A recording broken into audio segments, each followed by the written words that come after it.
সময় কিন্তু কারো বাপের সম্পত্তি না, এটা ঘুরে দাঁড়ায়। আর যখন ঘুরে দাঁড়ায় তখন পায়ে পায়ে করে সব হিসাব চুকিয়ে দেয়।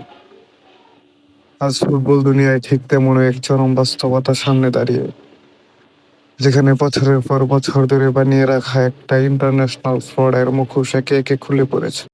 বিশ্বকাপে যে মানুষটা একসময় মাত্র ৬-৭ ম্যাচের টুর্নামেন্ট বলে মস্কারা করার চেষ্টা করেছিল, আজ তার নিজের বিশ্বকাপের রেকর্ডটা খুলে দেখলেই লজ্জা পাওয়ার কথা। ইতিহাসের সবচেয়ে বড় আন্তর্জাতিক প্রতারক হিসেবে আজ রেকর্ড বইয়ের নাম উঠেছে তার।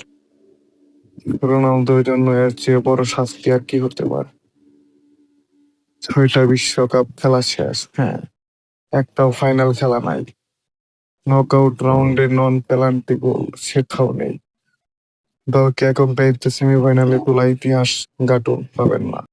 ৬টা বিশ্বকাপ খেলে একটা ফাইনালও না দেখা কোনো গর্বের বিষয় না, এটা ব্যর্থতার এক নির্মম ইতিহাস।